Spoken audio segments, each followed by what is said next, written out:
We also want to tell you about some really good news for walkers and bikers in Bristol.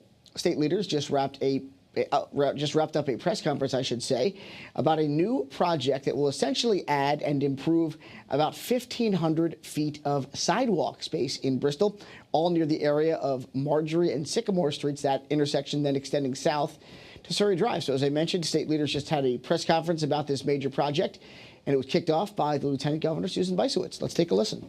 Good morning, everyone. Thank you all so much for coming out and for joining us in Bristol today to celebrate an important investment in pedestrian safety and community connectivity.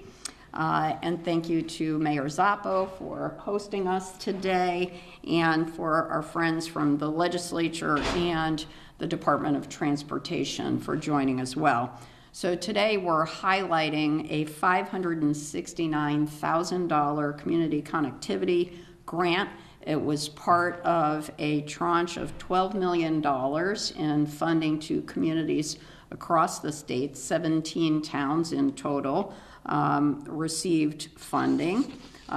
This funding is going to support really important sidewalk accessibility improvements on Emmett Street that you see in front and behind me. It's going to be repairing and constructing approximately 1,500 feet of sidewalk and adding ADA compliant curb ramps and safer intersections.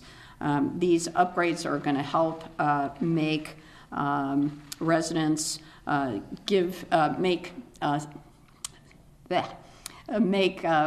the pedestrian traveling to a bunch of schools: Green Hills School, Bristol Adult Education, Pine Lake Park, Bristol Soccer Club, nearby bus stops, and other community spaces much more accessible and safer for Bristol residents.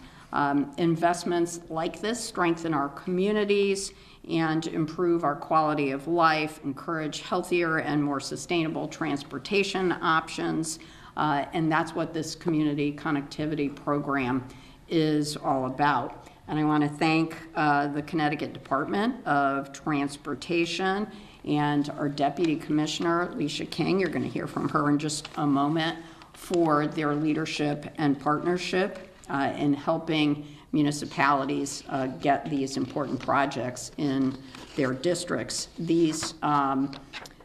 This funding is very competitive. There are a lot of communities that apply and they don't get the funding. So congratulations to Bristol for not only putting together a project that helps connect the community and that is something that will help economic development as well. And these are all things that the Department of Transportation and our state takes into consideration. This is also a designated economic justice area, so that was something that helped as well. And this wouldn't have happened without the advocacy also of your state delegation. And so you'll be hearing from both Rep. Fortier and Rep. Hoxa in just a moment as well. But it's my pleasure to introduce your great mayor, Ellen Zappo. Thank you. So good morning and welcome to Bristol. I think that whereas we're very excited about the Emmett Street project and the fact that it is a connectivity issue in a very important area, and it's adjacent to Pine Street Route 72, where we have the majority of our pedestrian crashes. And so when you look at all of that data and then the general attitude, I guess, of how people are driving these days, safety becomes a priority in just about every community. But I also wanted to take a moment to highlight the fact that this is not our first Community Connectivity Grant, and for the last 10 years, we have been the beneficiary, including this one, of over $2.1 million in grants to help improve safety, ADA access, and generally pedestrian amenities within our community, as well as a technical grant to do road safety audits.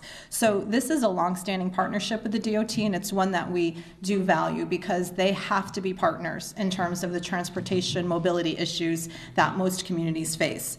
In addition to that, whereas Emmett Street is our focus today, we're also involved in a significant milling and repaving project right now on Route 72. We have a gateway project that the Public Works Department and our Economic and Community Development Department have been working on for years to improve Route 72 on the Riverside Avenue section as well as the Park Street section.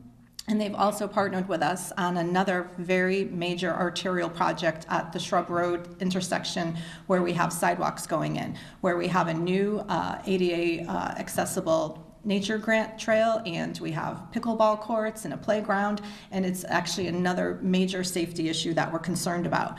And in addition to that, we are going to be working shortly with them, hopefully, on our application for red light traffic cameras. Again, part of our overall plan to improve safety and mobility within. We get traffic complaints every day, and we've had our fair share of high injury network intersections that we're very concerned about. So this is yet another piece of the puzzle that we'll be working with DOT and other regional partners in order to improve overall safety, from sidewalks to accessible ramps to ADA issues, pedestrian safety, and all of that. So thank you for being here today, and thank you again to the state and to the DOT for this grant. Thank you. Thank you. So it's my pleasure to introduce our Deputy Department of Transportation Commissioner, Alicia King, who came all the way from Norwalk this morning to be with us. Thank you, Lieutenant Governor.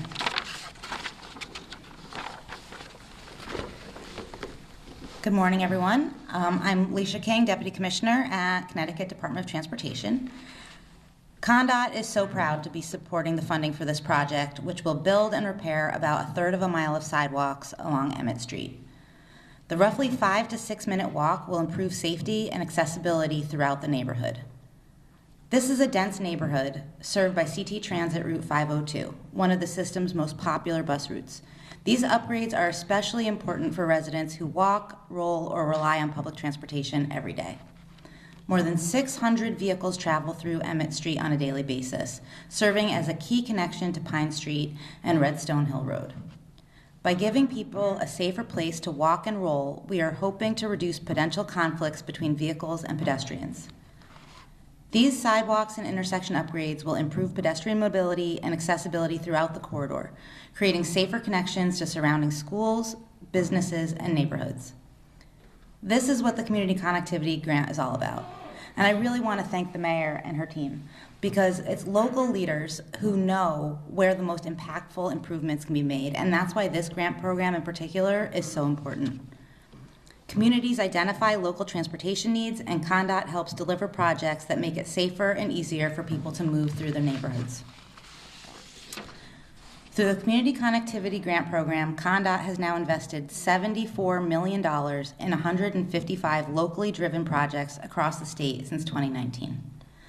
Thank you to Lieutenant Governor Bicewicz and Governor Lamont for their continued support and focus on improving pedestrian and biking infrastructure across Connecticut. And thank you to the state legislature representatives for your support to make sure that we have this funding to share with municipalities. And again, I already thank you, Mayor, but I can't thank you enough for the partnership that we have with you and your staff. It's through these partnerships with the local and state and everyone who helped make this project possible. Thank you. All right, some good news there for bikers and walkers in Bristol, thanks to some state funding coming in.